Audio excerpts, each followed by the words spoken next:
शिवाय नमस्तुभ्यम का मतलब तो प्रणाम करना होता है। कल किसी बहन जी ने, हमारी बहन ने कल पत्र लिखा, नमः शिवाय का मतलब भी प्रणाम करना होता है, ओम नमः शिवाय का मतलब भी प्रणाम करना होता है।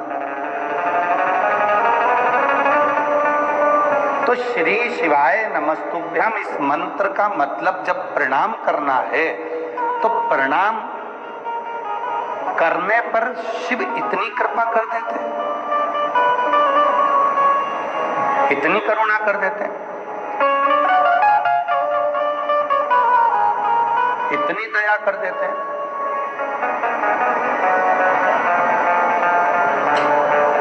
देखिए, कल भी कुछ माताओं ने पत्र लिखा था, हम व्यासपीठ से बोलते नहीं हैं। आज फिर हम निवेदन कर रहे हैं कि जितने भी सामान बेचने वाले हैं, कुरकुरा, मीठा कुछ या कोई भी सामान आप लोग बेचने वाले हैं, वो पंडाल के बाहर जाकर सामान बेचिए। लोग कथा सुनने के लिए आते हैं, उनके बीच बीच में आप लोग निकलते हो, डिस्टर्ब करते हो और वो लोग बार बार पत्र में लिख कर भेजते हैं। और जितने भी आसपास में लोग बैठे हैं, अगर कोई सामान बेचने वाला आपके पास आता है तो उसके पांव पड़कर उसको बाहर निकाल दें कि आप बाहर जाकर बैठो, हमें 2.5 घंटे की कथा मिलती है, उसको हमें सुख से सुनने दो, प्रेम से सुनने दो।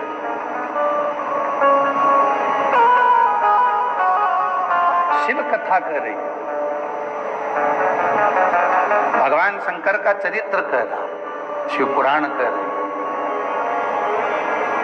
माता जी ने पत्र लिखा, बहन जी ने पत्र लिखा कि शिव महापुराण में श्री शिवाय नमस्तुभ्यम का मतलब प्रणाम करना है, नमः शिवाय का मतलब प्रणाम करना है, ओम नमः शिवाय का मतलब प्रणाम करना है। तो प्रणाम करना क्या इतना फलदायी हो जाता है कि वो व्यक्ति की जिंदगी बदल देता? क्यों नहीं?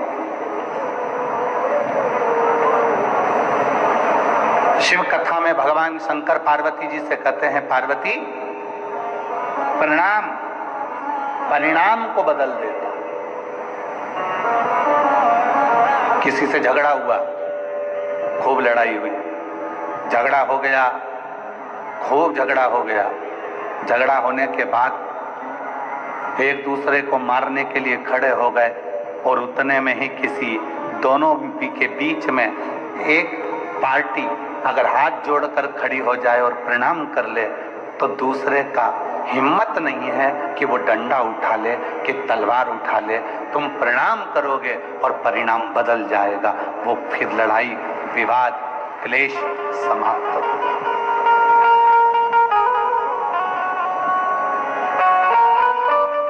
प्रणाम कर कर तो देखो। शिव महापुराण में वर्णन आता है कि श्री शिवाय नमस्तुभ्यम जो 11 बार उच्चारण करता है, 11 बार उच्चारण करना मतलब किसी को गुस्सा आ गया, क्रोध आ गया, कोई चिड़चिड़ा हो गया और तुम हाथ जोड़ जोड़ कर उसको 11 बार प्रणाम कर रहे हो, प्रणाम करती हूँ आपको, नमन करती हूँ आपको, दंडवत करती हूँ आपको, क्षमा करिएगा, प्रणाम करती हूँ आपको। बस 11 बार आपने जैसे कितना भी क्रोध है, कितनी भी चिड़चिड़ प्रवृत्ति है, कितना भी क्लेश मचा है, आपने अगर प्रणाम कर लिया तो परिणाम बदल गया, निर्णय बदल गया। प्रणाम परिणाम को बदलता।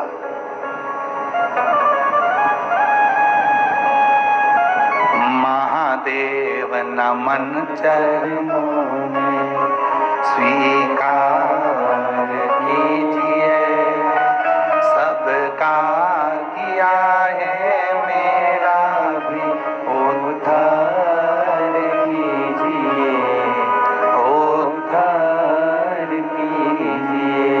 कई लोग कहते हैं गुरुजी आप इस लाइन को बोलो और आप सबसे बुलवाते हैं, उसका कारण क्या है? हमने कहा कि शिव महापुराण की कथा केवल कथा नहीं है, शिव महापुराण की कथा में आप अपने पिता से बात करने के लिए आए हो और यहाँ आया हुआ एक एक जीजी, एक एक जीजा, एक एक बेटी, एक एक बेटा, मेरी एक एक बहन, एक एक माता, बुजुर्ग पिता जब इस लाइन को बोलते हैं, उनके मुख से जब ये लाइन निकलती है कि सबका किया है मेरा भी उद्धार कीजिए।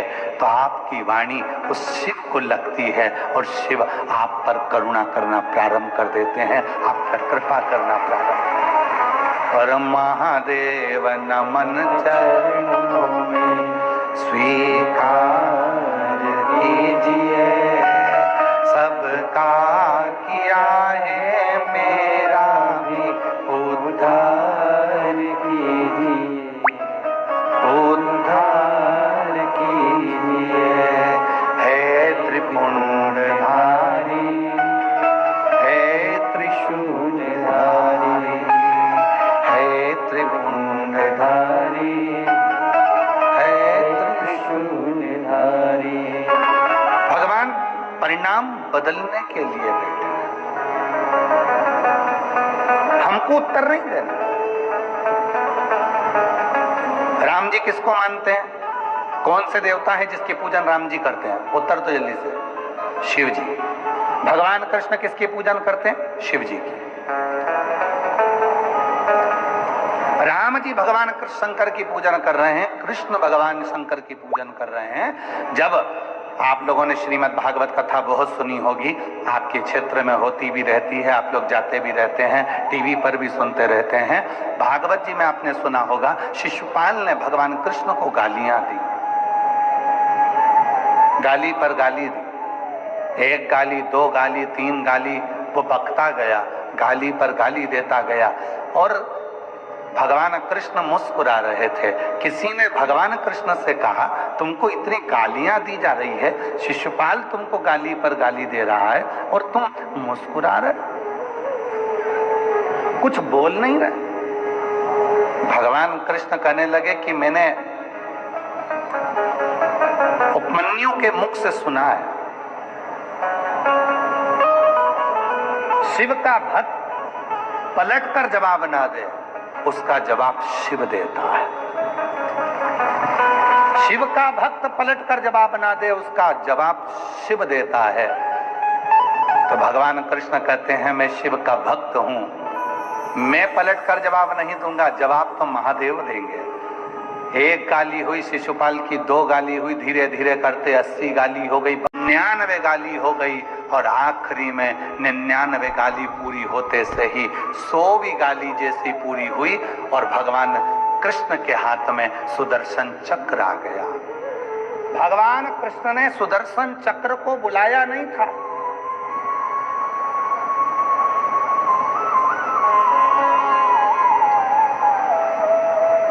इतनी बड़ी सभा लगी है, उस सभा में भगवान सुदर्शन चक्र उठाएंगे क्या मारने के लिए? भगवान कृष्ण ने सुदर्शन चक्र को बुलाया नहीं था, पर भगवान कृष्ण के हाथ में सुदर्शन चक्र आ गया और वो सुदर्शन चक्र छूटा और शिशुपाल का शीश कट गया। सारे लोगों ने कहा कि भगवान कृष्ण ने शिशुपाल का शीश काट दिया, और भगवान कृष्ण के मुख से निकलता रहा, मैंने शीश नहीं काटा, ये सुदर्शन चक्र मेरा है ही नहीं। जब भगवान नारायण ने अपना एक नेत्र भगवान शिव को दिया था, तब भगवान शंकर त्रिनेत्रधारी हो गए थे और भगवान शंकर इतने प्रसन्न हो गए थे कि उन्होंने अपना सुदर्शन चक्र भगवान नारायण को दे दिया था। शिव जी त्रिनेत्रधारी हो गए और भगवान विष्णु सुदर्शन चक्रधारी हो गए। तो भगवान कृष्ण कहते हैं, ये चक्र मैंने नहीं उठाया, ये चक्र तो मेरी उंगली पर अपने आप आ गया, ये चक्र भी मेरा नहीं है और मारने वाला भी मैं नहीं हूं। तो किसी ने पूछा, फिर शिशुपाल को मारा किसने है? तो भगवान कृष्ण कहते हैं कि भगवान शंकर का मैं भक्त हूं और अपने भक्त का अपमान शिव कभी सहता नहीं है, इसलिए उसी ने मार दिया।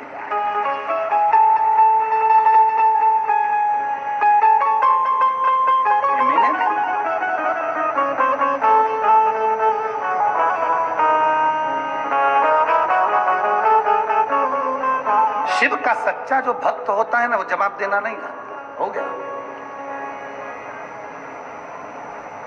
कितनी सुंदर बात कही है। भटिंडा वाले तो सुन ही रहे हैं, साथ में जितने लोग आस्था चैनल पर कथा सुन रहे हैं, जितने फेसबुक यूट्यूब पर कथा सुन रहे हैं, जितने लोग लाइव कथा सुन रहे हैं देश विदेश में बैठकर, शिव पुराण की आज की ये बात अपने भीतर उतार कर रखना। जिस व्यक्ति को उन्नति की सीढ़ी पर चढ़ना है,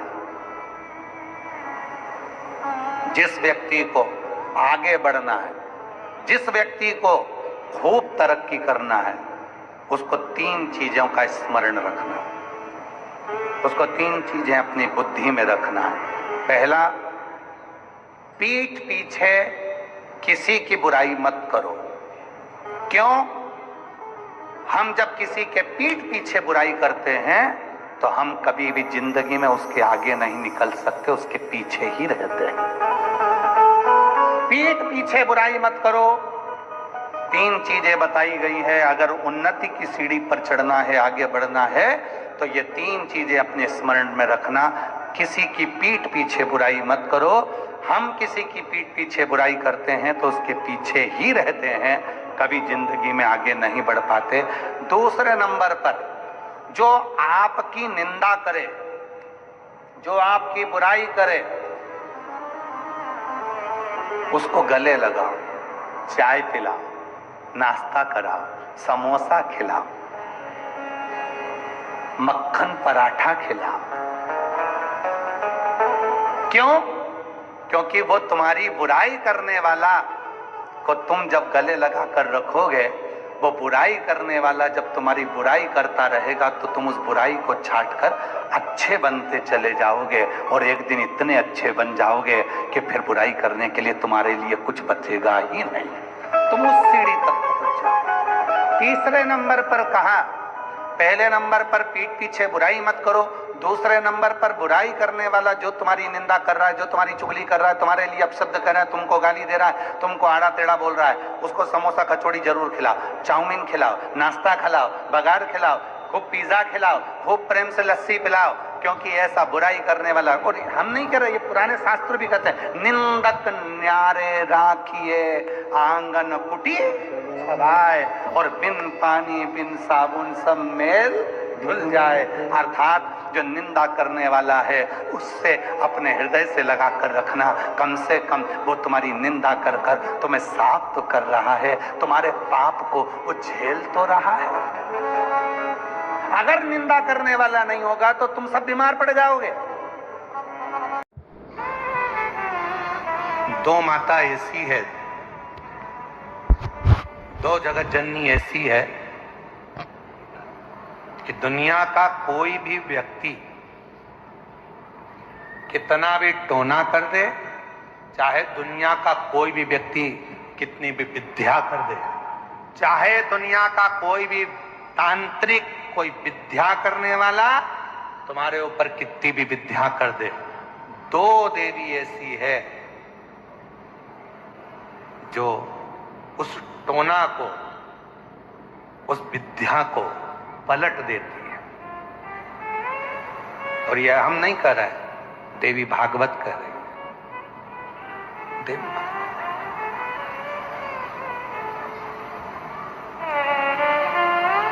काली पुराण में भी इसका वर्णन आता है, देवी भागवत में भी इसका वर्णन आता है।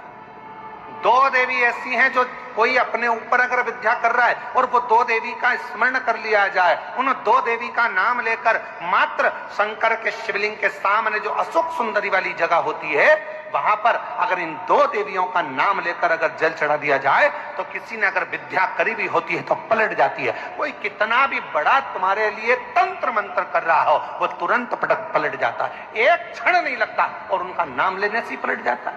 2 देवियां, एक प्रत्यग्रा माता, एक है प्रत्यग्री माता और दूसरी है दंतेश्वरी माता, जिसका काली पुराण में विशेष वर्णन लिखा हुआ।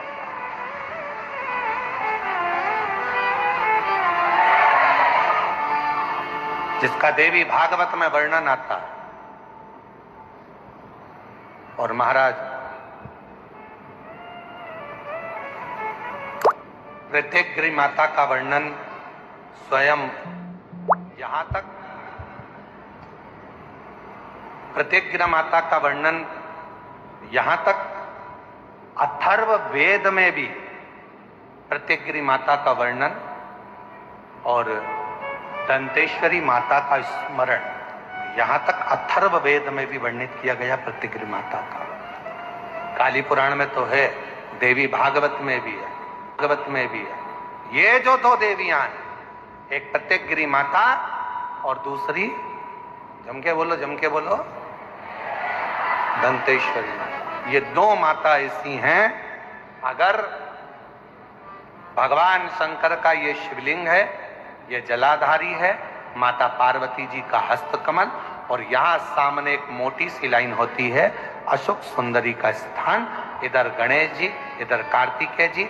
जब हम दक्षिण में खड़े होकर, उत्तर में मुख कर कर यहां खड़े होकर जब हम शिवलिंग पर जल चढ़ाते हैं और अपने जल के पात्र को थोड़ा सा आगे बढ़ाकर हम इस स्थान पर, अशोक सुंदरी के स्थान पर, इस यहां खड़े होकर जल चढ़ाते समय इस स्थान पर अपने पानी के लोटे को आगे बढ़ाते हैं और जल को यहां गिराते हैं। प्रत्येकगिरी माता का नाम लेकर या मां दंतेश्वरी का नाम लेकर जब हम चढ़ाते हैं, आज दिन भर में अगर कोई ने भी हमारे ऊपर विद्या करी होती है, वो 2 मिनट के अंदर वो कटकर गिर जाती है और कोई असर नहीं पाता। 2 मां, एक मां दंतेश्वरी, एक प्रत्येक। आज संपूर्ण जगत जाने ना जाने पर काली पुराण वर्णन करती है, देवी भागवत वर्णन करती है, अथर्ववेद वर्णन करता है कि एक प्रत्यंगिरा माता और एक मां दंतेश्वरी, ये 2 देवियां ऐसी हैं, अगर कोई कितनी भी काली विद्या कर दे, कोई कहीं की भी विद्या कर दे, इन देवी का नाम लेकर केवल दक्षिण में खड़े हो और शिवलिंग पर जल चढ़ाते समय उत्तर की ओर मुख कर कर, जहां अशोक सुंदरी का स्थान होता है, यहां से जल चढ़ाते चढ़ाते धार को जो पानी की आगे ले जाता है, प्रत्यंगिरा माता या दंतेश्वरी माता का स्मरण कर कर फिर जल शिव पर चढ़ाता है, फिर प्रत्यंगिरी का नाम लेकर, दंतेश्वरी का नाम लेकर फिर जल चढ़ाता है। उसकी जिंदगी में अगर कोई कितनी भी तंत्र मंत्र विद्या कर दे, उसके ऊपर असर हो ही नहीं पाता, उसी समय पर कट जाता है। ये वो यहां तक वर्णन आता है महाराज, जिस नारी के, जिस स्त्री के रजो धर्म में, रजो धर्म के समय पर कोई नारी कहती है पेट दर्द होता है, कोई कहती है रजो धर्म नहीं आता, कोई कहती है रजो धर्म रुक जाता है। वो नारियां जो बहुत उदर से जुड़ी हुई कहीं ना कहीं तकलीफों में होती हैं, अगर मां प्रत्यंगिरा का स्मरण कर कर एक चावल का दाना, भगवान देवाधिदेव महादेव जिस जलाधारी पर, वो जो गोल जलाधारी है, जिस जलाधारी पर शंकर का शिवलिंग रखा हुआ है, उस जलाधारी पर कहीं पर भी एक चावल का दाना या तो मां दंतेश्वरी का नाम लेकर या प्रत्यंगिरा माता का नाम लेकर अगर चढ़ा देती है, तो उस नारी के रजो धर्म से जुड़ी जितनी प्रॉब्लम है वो सब समाप्त हो जाती है। यहां तक प्रत्यंगिरा माता का वर्णन। कोई बीमारी आ गई, यहां वहां ना जाकर सबसे पहले हॉस्पिटल, अस्पताल। क्यों? शिव पुराण कहती है कि हॉस्पिटल में जो डॉक्टर का एक रूप होता है, वो शंकर का एक स्वरूप होता है। आप उसको शिव मानकर जब कहोगे कि इसको रोग आ गया, बीमारी आ गई, इलाज कर, जांच का बोले जांच कर, दवाई का बोले दवाई का, पर साथ में भगवान शंकर के ऊपर एक लोटा जल चढ़ाकर वो जल का भी आचमन कराते रहो। जब दवा और दुआ दोनों साथ चलती है तो व्यक्ति जल्दी ठीक हो जाता है और स्वस्थ। दवाओ दोनों साथ चलना चाहिए तो व्यक्ति ठीक होता है। महाराज मान लो कोई एकदम एक्सीडेंट हो गया, डॉक्टर ने जवाब दे दिया कि अब तो मुश्किल है, बहुत मुश्किल, बहुत मुश्किल, तब प्रयास करो बन सके, रात्रि के समय हो चाहे दिन का समय हो, कभी भी शिव जी के मंदिर में जाकर एक हाथ में दूध लेकर, एक हाथ में जल लेकर, मां प्रत्यंगिरा का नाम लेकर, मां दंतेश्वरी का नाम लेकर उस दूध और जल की धार को एक साथ शिव पर चढ़ाना प्रारंभ करो और प्रारंभ करो और उसका नाम बोलकर कि बाबा उसको संभाल लेना मेरे भोलेनाथ। बहुत डॉक्टर मना कर रहा है, पर तू कृपा करेगा तो वो अच्छा हो जाए, तेरी करूंगा तो वो ठीक हो जाए। कहते हैं कि आप जब भगवान शंकर को एक लोटा जल चढ़ाने के लिए जाते हैं, भगवान शिव को जब आप एक लोटा जल चढ़ाने के लिए जाते हो, तो शिव पुराण की कथा कहती है जब लौट कर आते हो जल चढ़ाकर, तो शिव महापुराण की कथा कहती है कि आपका पात्र भले वहां जल चढ़ाकर खाली हो गया हो, पर जब आप लौट कर आते हो तब आपका पात्र खाली नहीं रहता, उसमें शिव की आज्ञा से लक्ष्मी प्रवेश कर तुम्हारे घर के अंदर प्रवेश कर जाती है। एक मां दंतेश्वरी, एक प्रत्येक। कौन है ये प्रत्येकरी माता? तो शिव महापुराण में बड़ा सुंदर वर्णन आया कि जब हिरण्यकशिपु ने बहुत तप करा, बहुत तप,